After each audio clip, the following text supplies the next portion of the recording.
오늘 성경 말씀은 요한복음 20장 19절에서 23절입니다. 먼저 오늘 본문의 배경을 살펴보면 예수님은 우리의 죄를 대속하기 위해 십자가에서 돌아가셨습니다. 그러나 예수님의 대속의 의미를 제대로 깨닫지 못한 제자들은 예수님의 죽으심으로 인해 두려워하였습니다. 왜냐하면 당시 힘이 있던 종교 지도자들에게 예수님이 십자가형을 받았기 때문에 혹 자기들도 그들에게 죽임을 당할까 두려워했기 때문이었습니다. 그래서 제자들은 그들의 눈을 피해 숨어 있었습니다. 또한 종교 지도자들의 눈에 띄지 않도록 몸을 사렸습니다. 오늘 본문은 그런 제자들에게 예수님께서 찾아오셔서 다시 사명을 주시는 사건입니다. 당신을 이어 계속해서 이 땅에서 복음 전파할 것을 명하시는 이야기입니다. 이 시간 본문을 통해 사명을 감당하는 자의 자세에 대해 살펴보겠습니다. 사명자는 어떻게 사명을 감당해야 하는가? 첫째, 사명자는 마음에 평강이 있어야 합니다. 19, 20절 이날 곧 안식 후 첫날 저녁 때에 제자들이 유대인들을 두려워하여 모인 곳에 문들을 닫았더니 예수께서 오사 가운데 서서 이르시되 너희에게 평강이 있을지어다. 이 말씀을 하시고 손과 옆구리를 보이시니 제자들이 주를 보고 기뻐하더라. 예수께서 또 이르시되 너희에게 평강이 있을지어다. 아버지께서 나를 보내신 것 같이 나도 너희를 보냈노라. 예수님은 유대인들을 두려워하여 숨어있는 제자들에게 찾아오셨습니다. 그리고 제자들에게 평강이 있을지어다 라고 말씀하셨습니다. 앞으로 복음을 전하게 될 제자들에게 평강을 허락하셨습니다. 평강은 누구나 원하는 것입니다. 이 세상 사람 중에 평강하기를 바라지 않는 사람은 아무도 없을 것입니다. 평강은 행복의 조건 중에 반드시 있어야 할 덕목입니다. 평강 없이 행복하기는 불가능하기 때문입니다. 그렇기 때문에 대부분의 사람들은 열심히 일해 얻은 돈이나 힘으로 평강을 누리려 합니다. 그러나 실제로 아무나 이 평강을 누리지는 못합니다. 우리는 살아가면서 많은 문제로 인해 근심, 걱정, 염려가 끊이지 않습니다. 이것만 해결되면 평강할 것 같은데 라고 생각하다가도 그 문제가 해결되면 또 다른 문제가 발생하여 근심하게 됩니다. 세상은 우리를 가만히 두지 않습니다. 그로 인해 평강을 누리지 못합니다. 돈이 많아도 힘이 있다고 해서 누리는 것도 아닙니다. 아무리 물질, 명예, 권력을 가지고 있어도 참 평강을 누리지 못합니다. 잠시 잠깐은 누릴 수 있어도 곧 새로운 근심, 걱정에 빠집니다. 오히려 있는 자들은 더 많은 것을 얻고자 아니면 지금 소유하고 있는 것을 유지하고자 더 수고하고 밤낮 노력합니다. 그로 인해 마음에 평강이 없습니다. 그런데 본문에서 예수님은 평강할지어다 라고 2번씩이나 반복하셨습니다. 그만큼 사명자에게 평강은 중요하기 때문입니다. 그래서 예수님께서는 전에 공생의 기간 중 제자 70명을 파송하시면서 갈지어다 내가 너희를 보냄이 어린 양을 이리 가운데 보냄과 같도다.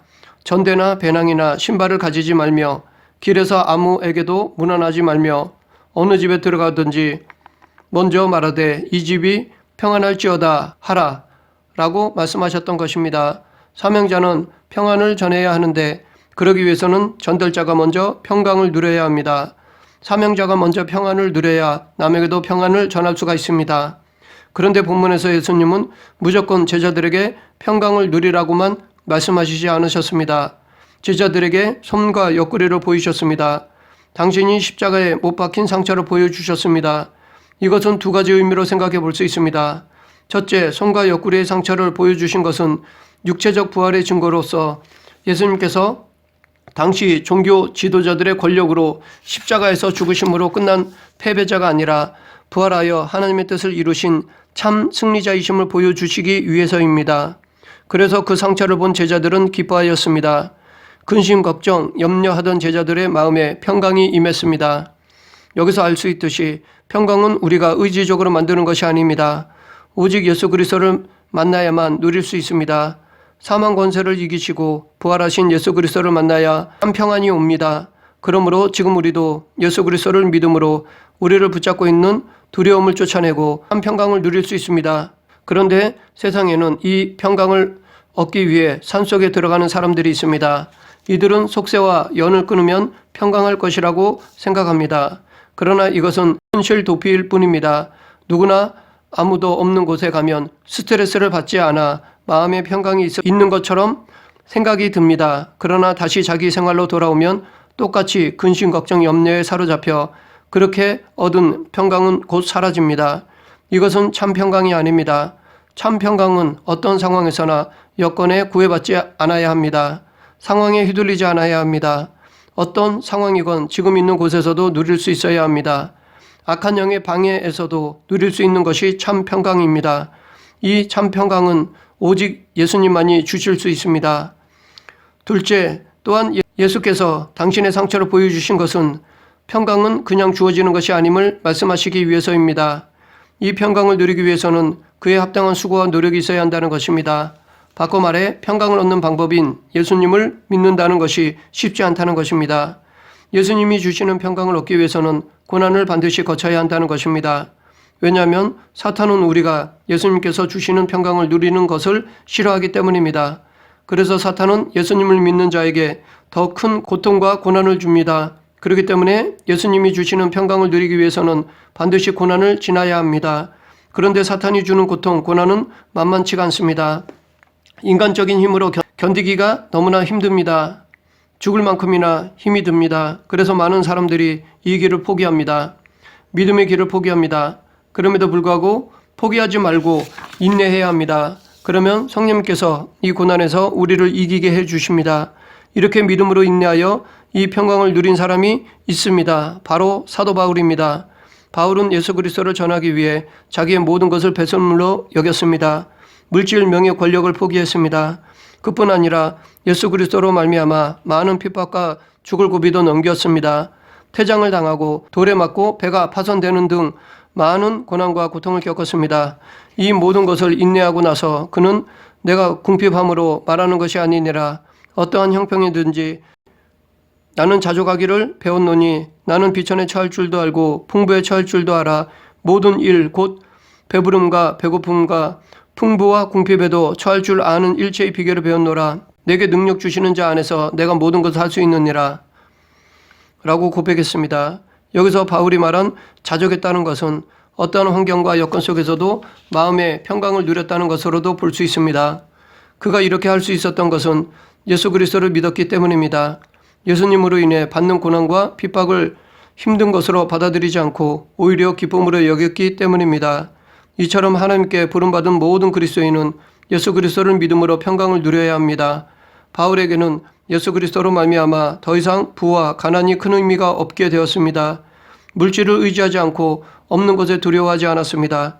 이처럼 우리들도 부의 집착을 버리고 가난을 부끄럽게 생각하지 말아야 합니다. 부와 가난이 더 이상 나의 자존감에 관여해서는 안 됩니다. 오직 예수 그리스도만이 나를 세워주시는 분임을 믿고 살아야 할 것입니다. 또한 세상의 권세에 대해서도 그에게는 무의미해졌습니다. 세상의 힘이 아닌 자기에게 능력 주시는 예수님 안에서 모든 것을 할 수 있다고 믿었습니다. 그렇기 때문에 그는 오직 예수 그리스도만으로 어떤 형편에서든지 만족했습니다. 아그리파 왕 앞에서 복음을 전할 때 결박된 것 외에 자기가 전하는 복음을 듣는 모든 사람들이 나와 같이 되기를 바랬던 것도 바로 예수 그리스도만이 그에게 평강이요 전부였기 때문이었습니다. 솔직히 아그리파 왕이 보기에 바울이 한심해 보였을 것입니다. 당대 최고의 학문을 하고 최고의 여건을 가지고 있는 바울이 그 모든 물질명의 권력을 버리고 죄수의 초라한 모습으로 보이는 바울이 한심해 보였을 것입니다. 그래서 아그리파도 내가 미쳤다라고 말하지 않았나 생각합니다. 여기서 예수님은 제자들을 보내시면서 아버지께서 나를 보내신 것 같이 나도 너희를 보내노라 라고 말씀하셨는데 이것은 예수님 당신이 희생으로 사명을 완수한 것처럼 제자들도 희생을 각오하고 복음을 전해야 한다는 것을 의미합니다. 또한 이 말씀은 제자들에게 주어진 사도적 권위가 인간이 만든 것이 아니라 궁극적으로는 하나님에게서 오는 것임을 의미합니다. 이 사도적 권위는 이들에게만 해당되는 것이 아닙니다. 지금 우리들에게도 주어진 것입니다. 그렇기 때문에 우리는 복음을 전하는 자신을 하찮게 여기거나 낮춰서는 안 됩니다. 거룩하신 하나님께서 주신 사도적 권위임을 인식하고 자존감을 가져야 합니다. 계속해서 사명자는 어떻게 사명을 감당해야 하는가? 둘째, 사명자는 성령을 받아야 합니다. 22절 이 말씀을 하시고 그들을 향하사 숨을 내쉬며 이르시되 성령을 받으라. 예수님께서는 제자들을 향하여 숨을 내쉬면서 성령을 받으라고 말씀하셨습니다. 이것은 하나님께서 아담을 창조하신 그의 상황을 연상케 합니다. 하나님은 흙으로 사람을 지으시고는 그 코에 생기를 불어넣으셨는데 예수님께서는 제자들을 향하여 숨을 내쉬며 생기가 아닌 성령을 받으라고 말씀하신 것입니다. 흙으로 빚어진 몸에 하나님의 생기가 들어가자 곧 생명이 되었던 것처럼 에스겔의 환상 중에 본 골짜기의 마른 뼈들의 사건에서 마른 뼈에 생기가 들어가자 뼈들이 살아 움직인 것처럼 성도 개개인에게 있어 성령은 바로 이 생기와도 같습니다. 이런 이유로 주님께서는 승천하시기 전에 제자들에게 성령의 충만을 받기까지 예루살렘을 떠나지 말고 기다리도록 명하셨던 것입니다. 누구든지 신앙과 사역에서 승리하기를 원한다면 반드시 성령과 함께해야 합니다. 성령은 또 다른 보혜사로 우리에게 오십니다. 보혜사라는 이름이 나타내듯이 그분은 우리를 돕는 자와 위로자, 중재자로 활동하시고자 우리에게로 오십니다. 또한 이 성령을 받으라고 하신 말씀은 제자들에게 성령을 받아야지만 새롭게 재창조된다는 것을 의미하는 것입니다. 이 재창조를 달리 말하면 거듭남입니다. 즉 예수님은 제자들이 성령 받아 거듭날 것을 명하셨습니다. 왜냐하면 사명자는 성령으로 거듭나야지만이 주신 사명을 온전히 감당할 수 있기 때문입니다. 또한 여기에는 하나님께로부터 지음받은 아담이 에덴 동산에 대한 책임을 가졌듯이 성령으로 거듭난 사도들은 영적 세계에 대한 책임을 가져야 한다는 의미도 담겨 있는 것입니다. 그래서 만약 사도들이 사명을 소홀히 하여 하나님께서 예비하신 누군가가 복음을 듣지 못한다거나 잘못된 교훈을 받아들여 그 사람의 죄가 용서받을 수 없게 된다면 그것은 전적으로 사도들의 직무태만이기 때문에 책임을 져야 한다는 것입니다. 그 증거로 에스겔 3장 18, 19절에 보면 가령 내가 악인에게 말하기를 너는 꼭 죽으리라 할 때에 내가 깨우치지 아니하거나 말로 악인에게 일러서 그의 악한 길을 떠나 생명을 구원하게 하지 아니하면 그 악인은 그의 죄악 중에서 죽으려니와 내가 그의 핏값을 내 손에서 찾을 것이고 내가 악인을 깨우치되 그가 그의 악한 마음과 악한 행위에서 돌이키지 아니하면 그는 그의 죄악 중에서 죽으려니와 너는 내 생명을 보존하리라 라고 말씀하셨습니다. 또한 사도 바울도 이와 비슷한 말을 고린도전서 9장 1절에서 내가 복음을 전할지라도 자랑할 것이 없음은 내가 부득불할 일임이라 만일 복음을 전하지 아니하면 내게 화가 있을 것이로다 라고 말하였습니다. 이처럼 사명자가 받은 사명에는 권위뿐만 아니라 책임도 따릅니다. 우리에게 주신 사명에는 권위뿐 아니라 책임도 있습니다. 마지막으로 사명자는 사명을 어떻게 감당해야 하는가? 셋째, 사명자는 성령의 권능으로 일해야 합니다. 23절 너희가 누구의 죄든지 사하면 사하여질 것이요 누구의 죄든지 그대로 두면 그대로 있으리라 하시니라. 하나님의 일은 인간의 힘으로 하는 것이 아닙니다. 물론 하나님은 인간을 사용하십니다. 인간의 이성, 감정, 의지를 통해 일하십니다. 그러나 성령님이 없는 인간의 이성, 감정, 의지로는 하나님의 일을 온전히 할 수 없습니다. 성령님 없이 하나님의 일을 하면 그 결과도 좋지 않은 경우가 많습니다. 그 대표적인 예가 자유주의 신학자들인데 자유주의 신학자들은 성령의 조명하심 없이 인간의 이성으로 하나님의 말씀을 보니까 하나님의 모든 속성을 거부합니다. 그래서 그들은 삼위일체 하나님을 인정하지 않습니다. 삼위일체 하나님이 없는 성경은 도덕, 윤리책 정도로 전락합니다. 이처럼 계시, 하나님의 능력 등을 단지 신화로 취급하면 성경에 남는 것은 윤리, 도덕뿐입니다. 이들은 성령님 없이 성경을 읽으니까 하나님이 없는 잘못된 신학이 되고 말았습니다. 정확히 말해서 이것은 신이 없으니까 신학이라 말할 수 없습니다. 이처럼 하나님을 우리 이성에 가두면 더 이상 신이 아닙니다. 그렇기 때문에 하나님께서 주신 사명을 감당하기 위해서는 반드시 성령님이 함께 하셔야 합니다. 그래서 예수님께서도 제자들이 사명을 감당하기 전에 오직 성령이 너희에게 임하시면 너희가 권능을 받고 예루살렘과 온 유대와 사마리아와 땅끝까지 이르러 내 증인이 되리라 하시니라 라고 명하셨습니다. 이 말씀처럼 우리도 성령님보다 앞서서는 안 됩니다. 성령님께서 은사를 주시면 그 은사로 일해야 합니다. 그런데 성령님이 은사를 주시지도 않았는데 성령의 능력을 발휘하려 하면 거짓이나 속임수를 쓸 수밖에 없습니다. 성령님이 주신 은사로 충성해야 합니다. 주시지 않으면 할 수 없는 것이지 억지로라도 만들 필요는 없습니다. 그런데 여기서 말씀하신 것을 오해하여 우리에게 죄사함의 권위가 있는 것으로 여기서는 안 됩니다. 누구의 죄를 사하거나 사하지 않는 권세는 오직 하나님께 있습니다. 또한 예수 그리스도에게 있습니다. 성경이 이것을 증거하고 있는데 중풍병자의 친구들이 지붕을 뚫고 예수님께 중풍병자를 내릴 때 예수님께서는 그들의 믿음을 보시고 작은 자야 내 죄 사함을 받았느니라 라고 말씀하셨습니다. 그러자 서기관들은 이 사람이 어찌 이렇게 말하는가 신성 모독이로다. 오직 하나님 한 분 외에는 누가 능히 죄를 사하겠느냐 라고 생각했습니다. 이것을 아시고 예수님은 그러나 인자가 땅에서 죄를 사하는 권세가 있는 줄을 너희가 알게 하려 하노라 하시고 중풍병자에게 내가 내게 이르노니 일어나 내 상을 가지고 집으로 가라 라고 말씀하셨습니다. 그러자 그가 일어나 곧 상을 가지고 모든 사람 앞에서 나갔습니다. 이처럼 죄사함의 권세는 하나님과 예수님께 있습니다. 우리에게 있지 않습니다. 그렇기 때문에 본조를 문자적으로 해석해서는 안 됩니다. 제자들은 자의적으로 사람의 죄를 용서하거나 용서하지 않을 수 있는 권세를 부여받은 것이 아닙니다. 이 말씀은 제자들이 복음을 전했을 때 그 복음을 받아들이는 자와 거부하는 자에게 생기는 결과론적인 관점에서 이해해야 합니다.